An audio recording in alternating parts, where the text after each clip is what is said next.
Hello, this time on Sitrep, Simon is back from Ukraine and gives us a unique insight from the front line, where the British Challenger tank is a much prized piece of kit.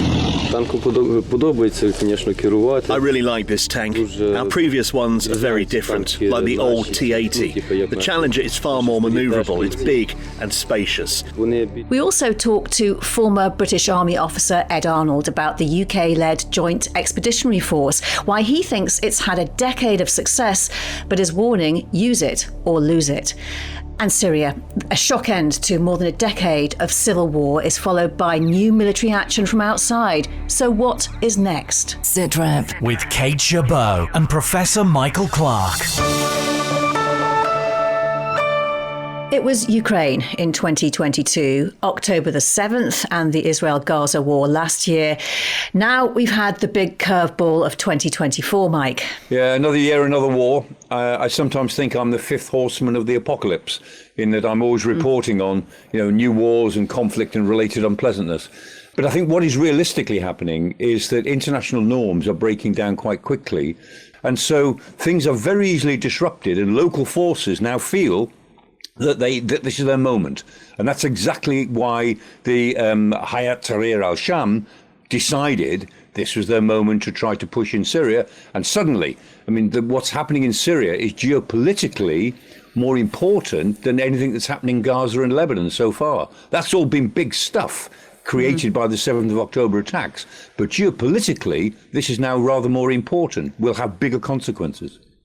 And we'll talk a lot more about Syria in a while. But first today, we want to welcome back Simon Newton. Simon, hello. When we spoke to you a couple of weeks ago, you were in the Ukrainian capital, Kyiv. But you had quite the journey after that, didn't you? Tell us. Yeah, so we were in Kyiv for 3 or 4 days. Very interesting time. It was when the Russians launched that attack on Dnipro, and the US closed their embassy, etc. So that was all sort of going on. And then we headed east to Sumy, which is this region of Ukraine, which is bordered to the north and to the east by Russia. And it is where the Ukrainians pushed into Kursk from, effectively. So we had I think about a 6-hour drive. It's about 200 miles away to get to Sumy itself. And even just that experience is you feel like you're going towards a war when you drive down that road. It's the checkpoints become more frequent. We were held at one of them for about an hour or so while they were checking all of our documentation. You get a sense of the whole OPSEC that the Ukrainians have put around everything to do with this war, in terms of allowing journalists in and out of the front line. And it was just very interesting to see the amount of kit going forward. Every garage you went into, there was full of soldiers all buying food, etc., to take back to their wherever they were. So we sort of went to Sumy. We stayed there for the night, which in itself, Sumy is quite an amazing place because it was the route the Russians actually went through or tried to go through on their way to Kyiv back in February 22. And I think there was about 400 or so local people got together, guns, Molotov cocktails, and effectively stopped that advance by the Russians, or stopped that route, made them go around a different way. So, it was a really interesting drive just to go there, to see the ambulances coming out from that frontline area before we were then taken forward to one of these defensive lines which the Ukrainians are occupying at the moment. And to be clear, Simon, you remained inside Ukraine, but some of the troops you met had been part of the force that invaded and seized the Kursk area of Russia. Yeah, so we'd arranged to go and meet the 82nd Brigade, which was one of 6 brigades that went into Kursk at the beginning of August. So we were taken to a position in Sumy. We then got into a Striker IFV, which is one of the American infantry fighting vehicles that the US has given to this particular brigade, and then we were taken forward to this position to meet the troops that were there. I think part of it was less actually the danger to us, more so they didn't want us to know where we were being taken. And then we were taken to 2 sort of locations, one where there was a Challenger tank dug in, because the 82nd is the only unit that actually operates the 14 Challengers that the British gifted to them last year. And then we were taken to a rear area, kind of staging area, if you like, where the troops are rotated in and out from that Kursk area. In there, we met a couple of troops who were particularly interesting to talk to. One of them was a chap called Ihor, who was a supermarket manager, I think he told me, before the war began. He led a detachment into Kursk at the start of that invasion. He was telling us about, when they were told in the early hours of the morning that they were going across.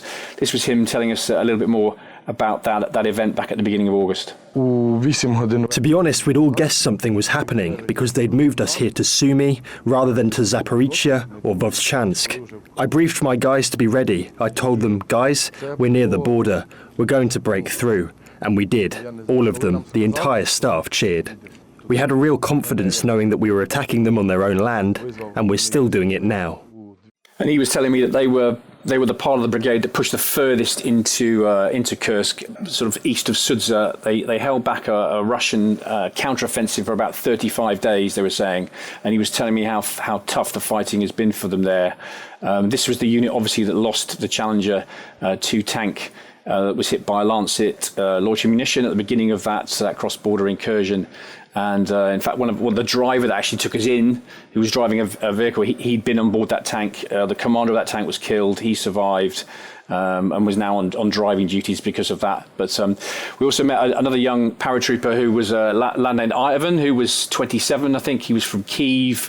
And he showed us around their camp and stuff, and he sort of just dropped into conversation that he actually shot down a Russian Kh-52 Alligator attack helicopter at the beginning of that incursion. He showed me the footage of how he did it effectively, and this was him describing, shooting down that helicopter. It was the third day of our raid into Kursk. We were dug in and we could hear helicopters. Our commander came out and said, watch the helicopter carefully, and when you see it on the horizon, destroy it.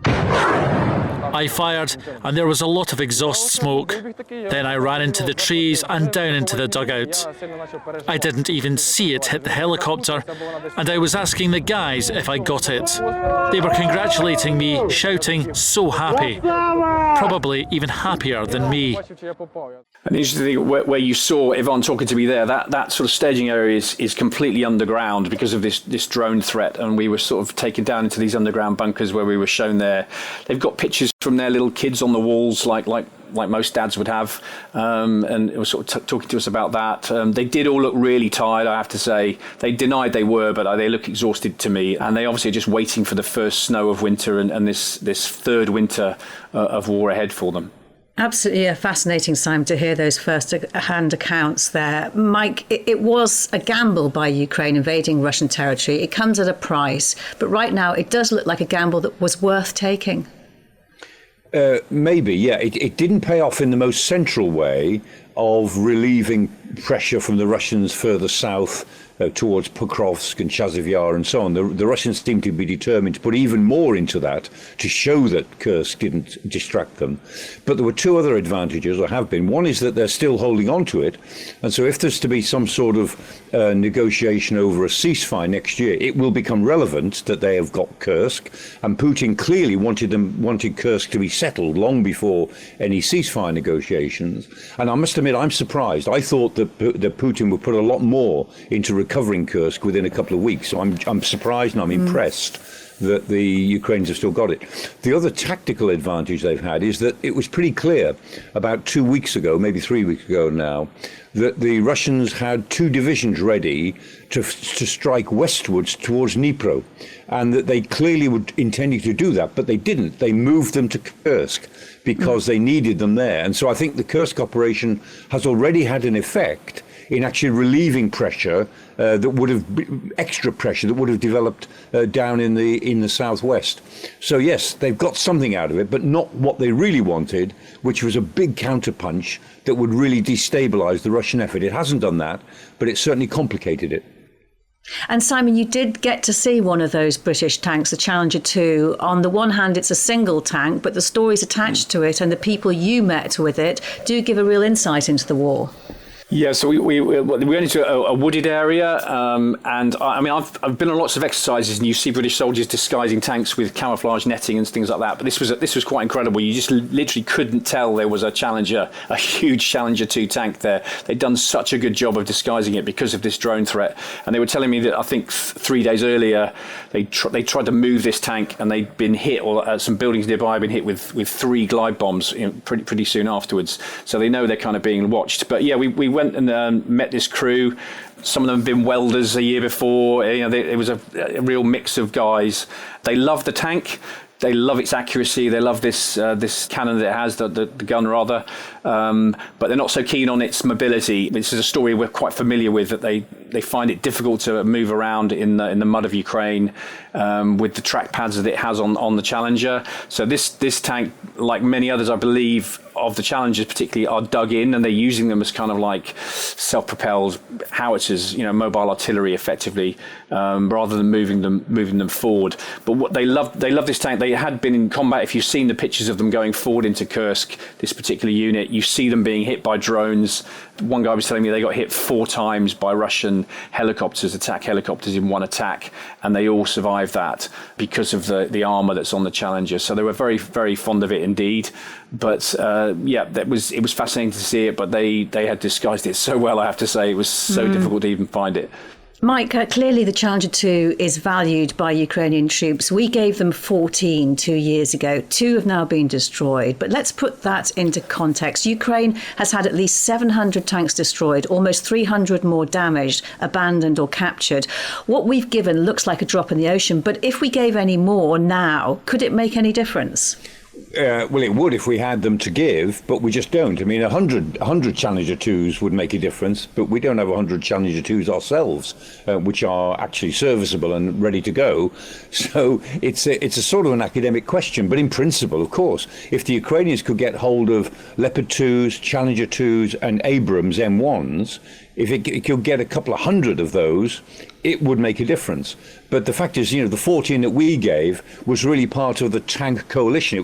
We were the first one to give tanks, and they were all that we could really offer at the time. But it broke through the political barrier of saying Western countries are prepared to give tanks to Ukraine.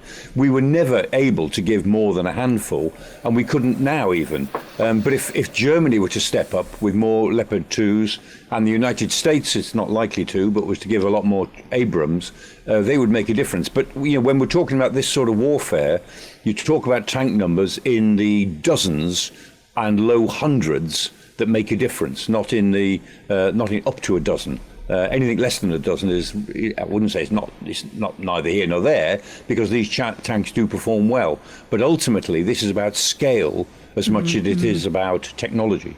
Simon, what was the mood among the troops you met? Well, it's sometimes difficult to judge because you're obviously with Army Brigade press officers, and you know full well that these are soldiers who kind of do what they're told and say what they're told.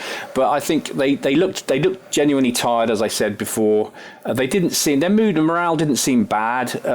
They seemed quite stoic about what they were doing and about Kursk. They're fully aware of what's coming down the tracks with Trump and all the uncertainty around that. And that was the kind of key word, I think. But they seemed in pretty good spirits, I have to say. Simon, stay with us for a little while, because next we're talking about the Joint Expeditionary Force, which I know you have also seen at work firsthand. It is a British-led, high-readiness, multinational force of Northern European nations created 10 years ago, in the weeks after Russia's first invasion of Ukraine and annexation of Crimea. It's meant to complement NATO without directly being part of it. New research concludes the JEF has had a successful first decade as a political and military power maximiser, bringing benefits to the UK. But it comes with a warning for the future as well. That research was led by Ed Arnold from the defence think tank RUSI, himself a former Army infantry officer. Ed, good to have you on Sitrep. Welcome. How do you actually measure the JEF as a success? Well, going back to its first principles and its design of being a formidable military force within NATO, it now unarguably is. It is led by the UK, which is the only other European nuclear power to assign its nuclear forces to the defence of NATO, which thereby extends that nuclear guarantee to JEF members, which is pretty critical for a lot of the JEF member states, 5 of which border Russia. And then back in 2014, I think one of the most significant data points is that it was only the UK that met the NATO 2%. And now this year, in its 10th anniversary, all meet the 2% and the 20% guideline amounts on new equipment spend. And also a lot of the most sophisticated military capabilities in Europe are from the JEF. So, for example, 5 of 11 air forces within Europe also operate F-35. So as a vanguard military grouping, as a third of European NATO members led by the UK, it is very significant. And is it a military heavyweight structure that adds to deterrence, or given it's never been into battle and doesn't have a standing force, is it still more of a concept? No, I think it does add, but I think it needs also to do more work in trying to explain its contribution. I mean, generally in terms of deterrence, I mean, it can have activity, but I don't think we should mirror to our view of deterrence and what the Russian view of deterrence is. I heard during my research some people saying, well, the JEF might be less escalatory than NATO in certain regards, but that's only if Russia notices the JEF and knows what it is and generally sees NATO activity in the north as US activity anyway. But actually, the issue with NATO is that when it moves up the escalation ladder, it moves up quite in a linear fashion because it has to go to the NAC to decide what to do, and it's quite measured. It can be quite slow. So at those points that you need increased deterrence value, actually the JEF can step in there to sort of just try and peak at certain times when the situation is necessary. So that's where the complementarity is. But I think it is something that the JEF needs to articulate more, largely outside its membership. I think communication within the JEF is very good within its members, but it gets its legitimacy from NATO and actually focus out that way a little bit more. And Simon, you've actually been on exercise with the JEF. What have you seen them doing exactly? I think the first point is just going to what Ed's just said. This is my first experience with the JEF and trying to understand what it is. When you come from a sort of conventional body like NATO, which is easy to understand, and it's quite nuanced, I think, in its thing. So as a reporter to try and understand it was quite difficult, actually. And I think even some of them struggle to explain exactly what it is sometimes and what it actually does and where it sits between these two things. So I went to Keflavik Air Base in Iceland, which is a former US base. So the Americans have still got some P-8s, I think, some anti-submarine aircraft there. But we were down in a nuclear bunker inside this base. I call it a nuclear bunker because it was just a very deep bunker. And they'd effectively taken the HQ from Northwood and they'd moved it to Keflavik. And that was the exercise, effectively, how you logistically move a whole base. The staff, etc., everything down to the tables, the pens and pencils, everything was going to Iceland. They were working out of this underground bunker, I think, for about a month or so. It was tri-service. We were in a control room with lots of screens, watching different things going on around, the high north, the Arctic, etc., monitoring these undersea cables and pipelines and things, which is one of the things that they obviously look at. So it was really interesting for me to see how they work. But I think very much to what Ed was saying there, the communication of what it is something they maybe have struggled with outside of their own body. So that was very interesting for me. And Mike, you were there at the beginning when the JEF was announced at the Wales 2014 NATO summit. Is the JEF today what was promised back then? Well, in a way it is, because that's what NATO was doing at the time. It was setting up, as it were, new arrangements and structures. It was reinforcing its battle groups, and it was calling out Russia as the problem. Just remember, it was 2014. So this is where you would have more or less expected it to be. But what has happened, of course, is that the context has changed in the meantime. With the Russian invasion of Ukraine in 22, fundamentally European security has changed. So now, as Ed Arnold said, the time has come for JEF to really step up. So yes, it's exactly where you'd expect this sort of thing to be in the days when NATO was dealing with Russia as an issue, not as a manifest threat to the rest of Europe. So yeah, the time has come for JEF to actually put some real flesh on the bones, I think. OK, Ed, so your report warns that the next 10 years for the JEF is going to be more difficult and there's a risk of the force suffering atrophy, basically withering from neglect. How so exactly? Well, I think this is what European defence and security frameworks do when they lose a bit of momentum. They suffer. They don't stop trading. The auditors and don't come in and they sort of cease trading. They carry on. So it's very difficult to actually assess the health of some of these defence frameworks because they're really built on confidence and trust. So I think for the JEF, it's very important that it continues the momentum of its development. And as Mike just said, I mean, this is the time to really step up, especially as a lot of European nations look to leadership within Europe. And, there's political difficulties in France. There's sort of early elections in Germany as well at the time that Donald Trump resumes his presidency within the US. So everyone's going to look to the UK and also within it, the JEF, the leadership of a third of European NATO members. So that momentum's really got to continue. My worry at the moment is there's a bit of a risk on the policy side, which is you have a leaders meeting in Tallinn next week and there's another one due in Oslo only in May. So really you've got 6 months between leaders meetings to really have a sort of policy sprint on JEF and sort of elevate it up. And already it's been 187 days since the Labour Party manifesto said about development of JEF, but there has been nothing as of yet. So I worry that momentum's stalled a little bit and Tallinn really needs to sort of kick it into gear. And then operationally, I mean, it's been 25 days now since there were cables damaged within the Baltic Sea, again by a Chinese flagged vessel, echoes the Baltic Connector incident of 2023, when the JEF then had a joint response option. It deployed forces to the Baltic Sea. They did it again earlier on this year as well in order to provide deterrence. 3 and a bit weeks after, absolutely nothing from the UK, absolutely nothing from the JEF, which is a core activity within their core region.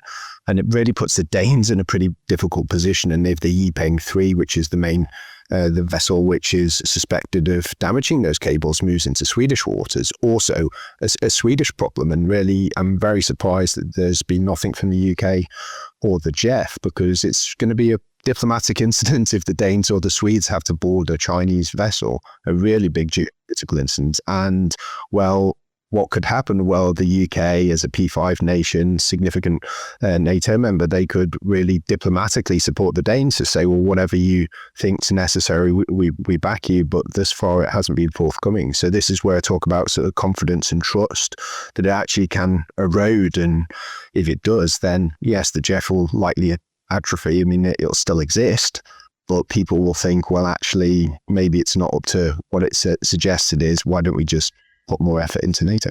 Yeah, Ed, I mean, you say you were surprised by the lack of response from the JEF and from the UK to that cable incident. What do you have an explanation? Have you asked questions? Why?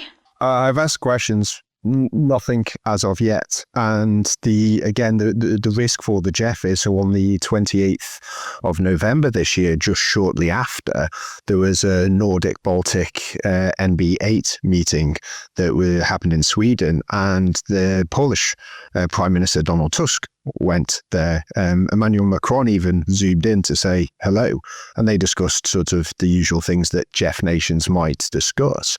And also at the time, the Polish president said, well, also we're going to look at more joint patrols within the Baltic. And going back to Simon's earlier point, it's an issue that the JEF has never been able to answer, is how do you operate in the Baltic Sea without the Germans or the Poles?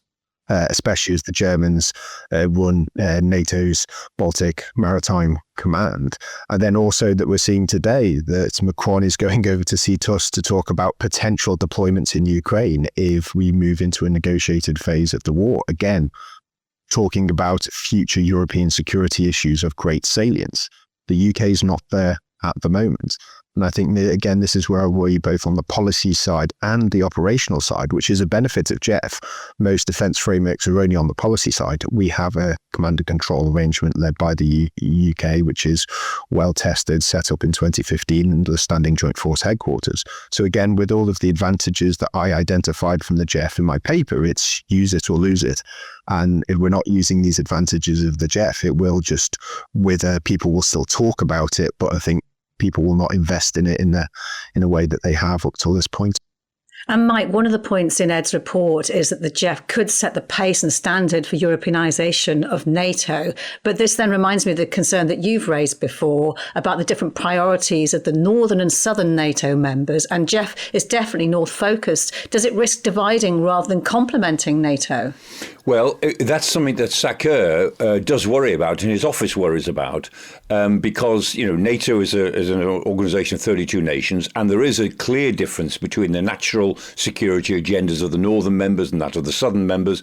And as Ed's report makes clear, I mean, the JEF nations are the most proactive, the most militarily competent of all of the European NATO nations. So there is a danger that this looks to Sakur like only the northern members. So in a way, yes, they have to act. I mean, the government's defence team is really keen on JEF, but they're keen on talking about it. They need to make it work, but they've always got to nuance what they do within what Sakur also wants, which is that's something that is a benefit to the whole of NATO, not just to the northern part of NATO. So there is a bit of a balancing act there, but we shouldn't allow those, as it were, those hesitations in Sakur's office to detract from the main thing that JEF now needs to act. And Britain is meant to be the leader of it. Time to lead. And Ed, inevitably, security of the NATO-Russia border takes up almost the entirety of the public focus. But the Arctic and High North is a big part of why the JEF was created. Can you just explain a bit more about the reason for that and what the JEF can bring?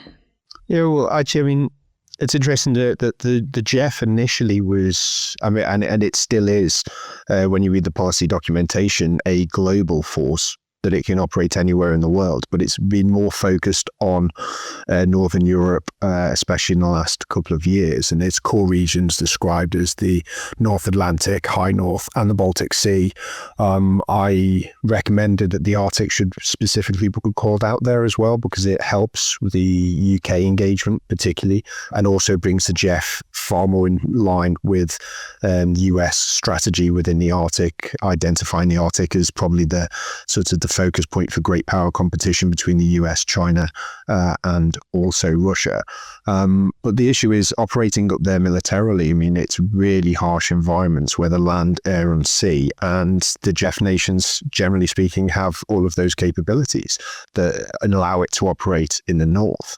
And I think it's a wider point that sort of Mike alluded to just there within NATO. I mean, the 360-degree approach that was agreed at the Warsaw Summit in 2016, I mean, that's assured politically by US leadership. If US leadership starts to take a back seat under President Trump, then actually to keep NATO together in close to its current form, I think has to move down the regional approach, which is actually, it was in its first strategic concept in 49, which was these 5 regional planning groups, of which the North was one. So I think the JEF has a lot more to play in also taking a lot of military tasks from NATO, sea lines of communication protection, assuring transatlantic reinforcement so the US can get over to the Nordic and Baltic states to fight. You know, these are all tasks that the alliance has to do. The JEF could take them off the alliance, and this is where I say about stepping up. It's about looking at military tasks that the Europeans and the Americans need to do, finding out which ones the JEF is very good or well configured to take, and then offering up and saying, well, we will do this on your behalf. Ed, really good to speak to you. Thank you so much for your time today. Ed Arnold, thank you. And Simon Newton, thanks very much as well. You can read more of Ed's thoughts about the Joint Expeditionary Force at 10 on our website, forcesnews.com, and on our YouTube channel. You can watch Simon's films with Ukrainian troops at the front line. Okay, let's finish with Syria and just take stock of where we are today before we look forward. This is a country where a brutal dictatorship held on through more than a decade of civil war. That dictatorship suddenly crumbled in the space of days, leaving HTS, a militant group previously allied to al-Qaeda, seemingly in charge. Those events have been followed by new military actions. Israel, already fighting in Gaza and Lebanon, sent ground troops into Syrian territory and also carried out hundreds of airstrikes. The US also carried out dozens of airstrikes in central Syria less than 24 hours after President Assad fled to Russia. Mike, does that cover the key points for now? Yes, I think it does. I mean, we've got HTS, which is an Islamist group in control, but then lots of other groups who don't share their agenda. So it's a patchwork of interests. And the issue is, can this, so-called moderate Islamist government, first of all, is it really moderate, or will it turn into the Taliban? And that's the great fear. And if it doesn't turn into the Taliban, can it still somehow unite these interests, which are really quite different? And on the basis of that, Turkey is taking advantage in the north to pursue its war against the Kurds, and Israel is taking advantage in the south to try to reshape this part of the Levant, which is what it claims now to be trying to do as a result of the Gaza war. So the basis of all of this, my sense of it, is that this Syrian civil war is taking place on the confluence of three other wars. Israel's war in Gaza and Lebanon, Turkey's war against the Kurds, and United States' war, America's war against ISIS. So there's three external wars going on in the middle of this Syrian civil war. It's incredibly complex, isn't it? On the point about Israel and its ground campaign, it is already committed on two fronts. So why is it opening up a third? Yeah, I think sheer opportunism. Funnily enough, from Netanyahu in his trial yesterday, I mean, who would have thought that a prime minister would be in the witness box or accused in a trial on corruption while he was invading a foreign country? It sounds like something out of even a Jeffrey Archer novel, might stretch for that one. But there he was, and he actually said, we're fighting on 7 fronts. Not just those 3 fronts, but we're also, by implication, fighting on a front on the West Bank, and we're fighting on a front against in Yemen against the Houthis. So in theory, they're fighting on 7 fronts.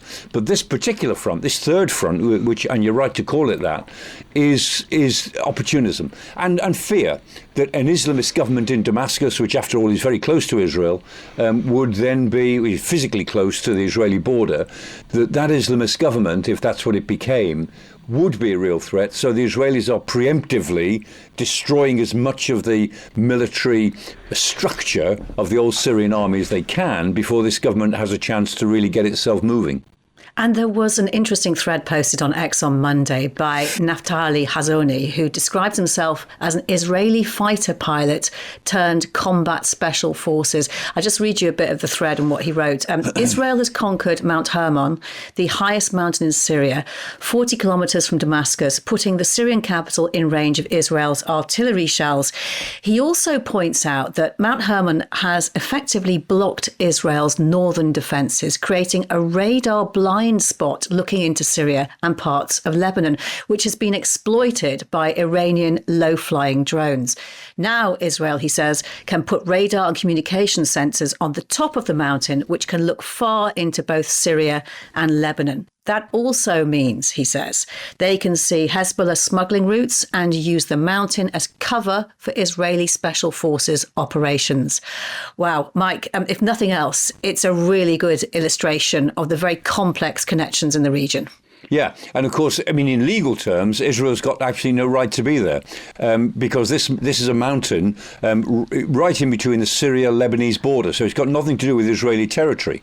But of course, in the first place, it creates a blind spot for Israeli radars that we're looking outwards. And if you hold Mount Hermon instead of the Syrians holding it or Hezbollah holding it, if the Israelis hold it, then it gives them not just takes that blind spot out of the picture, it gives them a huge advantage looking the other way.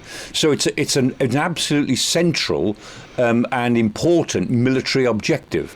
Legally, the Israelis have got no business there. Tactically, it makes perfect sense. And that's the world that we're in at the moment. Israel says, look, we're fighting a war for our survival. We'll do whatever it takes. And Israel says that incursion into what is supposed to be a buffer zone is temporary, but that analysis on X makes a case for why Israel might actually want to annex more of this territory permanently. Yes, I mean, temporary is a very flexible term, and we've seen Israel's temporary incursions before. I mean, one of them was in 1982, and that went on, for about 18 years. The problem is that Israel thinks in these tactical terms. While people who sit here with the luxury of not having to fight for their survival, we talk strategically.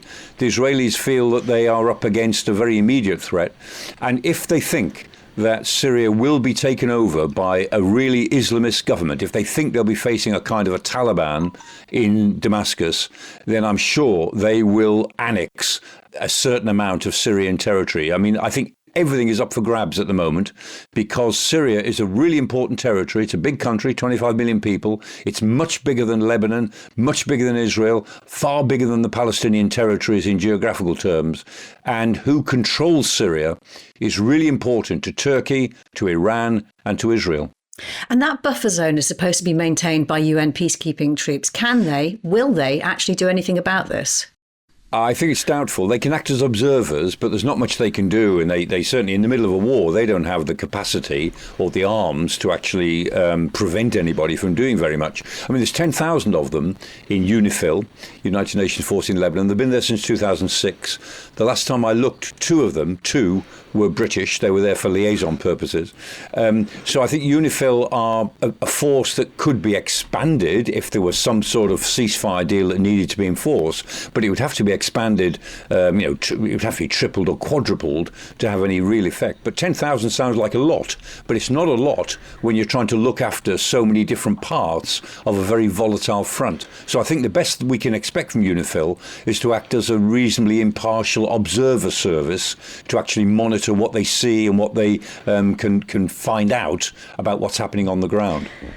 And let's look at the Israeli airstrikes. They destroyed Syria's navy. How much of a threat did that pose to Israel, and how much difference will its destruction make to the world at large? Not much in either case. I mean, the Syrian Navy was neither here nor there in terms of its ability to threaten Israel. And in a way, taking it off the table for the new government is almost like an act of spite, because there's almost nothing they could have done with it that would do them any good. As targets go, I think it was my guess is it was just an easy target. It's more important for the Israelis to have gone after weapon stocks and maybe weapon production facilities. And if they can prove it, chemical weapons stores, and nobody's entirely sure how much chemical weaponry the Syrians had. They certainly used it well over 200 times after 2013, so they certainly had chemical weapons. If the Israelis have destroyed some of those stores, then that could be a benefit to the region in general, but even that's not entirely certain, so we still need to wait, I think, until we can work out what it is that has been destroyed. Again, makes tactical sense from Israel's point of view. It's not a great example of observance of international law. Indeed. And Mike, the US airstrikes, it says they were against the Islamic State terror group. Big picture. No tears are going to be shed in London or Washington about the fall of President Assad, but it's also a case of be careful what you wish for. Power vacuums and ungoverned spaces, we know well, are where jihadi militant groups grow and thrive. Yes, and although there have been pretty extensive American airstrikes, there was, I think, 75 on the first night, and there have been quite a lot of follow-up since, run from CENTCOM, from Central Command. There is still quite a lot of evidence that ISIS fighters are moving around in the region and are moving into Syria. So even with American airstrikes, there's only a certain amount you can do. It's the old problem. Without boots on the ground, and there are not going to be many American boots on the ground, you really can't stop infiltration of certainly hundreds of fighters moving westwards in such a big, deserted region. There's all sorts of ways they can move around, and that does seem to be happening. So although American airstrikes will be having some effect, they won't be able to stop ISIS people moving into Syria, and we'll see what sort of effect that may have. And how great is the risk that Syria turned into a new and different war zone? That's quite a high risk at the moment. Of course it is. We all hope that some sort of stability can be achieved and that HTS will turn into a competent government that really can include the different groups who make up part of Syria's patchwork of population and demographic interests. But it's not clear that that will be the case. But, let's look again in a month's time. Most of us are fairly pessimistic about this. We think that Syria will turn into a relatively ungoverned space. But that's not inevitable. And a lot of it will depend on the way the outside world reacts to the HTS government as it tries to get going. So far, in the first few days, it has by and large done the right things. So far, you put ticks in the boxes. But, the things it's done so far have been very preliminary, and there will be a great deal of rough justice. There'll be a great deal of local retribution. There's already quite a lot of evidence of that. And somehow HTS have got to prevent that and make sure that they are not part of it. And that may be quite a big problem. And Turkey, a NATO member, is a key backer of some of the opposition forces in Syria. If this does deteriorate into a new war, what's the risk of the alliance with it, and with it the UK, getting drawn in under Article 5? I don't think we need to worry too much about that, because if Turkey were operating inside Syria, an attack on a country that's not on its homeland doesn't raise the Article 5 problem. So, any NATO member operating, abroad, as it were, is not covered by Article 5. It only covers the homeland of the 32 NATO members. So, and even if Turkey, were attacked in its homeland in a bigger way than we've seen so far, even that wouldn't necessarily trigger Article 5 unless it was another government attacking Turkey as opposed to a rebel group or the PKK or whoever it might be. And Mike, you often tell us history doesn't repeat itself, but it does rhyme. What's this rhyming with? Oh, whenever there's chaos in the world like this, I always think of W.B. Yeats. And he always says, the centre cannot hold, the best lack all conviction, and the worst are full of passionate intensity. And that's what happens in periods of instability and revolution. The best lack all conviction, the worst are full of passionate intensity. But there's also, I think, Seamus Heaney, you talk about the history, not repeating itself, but rhyming. And Seamus Heaney, the Irish poet, who only died about, 10 years ago, he always said that, that the world, that history teaches us not to hope this side of the grave. But he said, but sometimes, just sometimes, hope and history rhyme. Sometimes hope and history rhyme. And I guess in respect to all the good people of Syria, 25 million of them, I'll go with Seamus Heaney for now. Mike, thank you so much. And my thanks to all of our guests. That is it for now. Professor Michael Clarke and I will be back with another Sitrep next Thursday. In the meantime, you can stay up to date with all the latest defence news on our website, forcesnews.com. For now, though, from me, Kate Gerbeau, thank you for joining us. Bye-bye.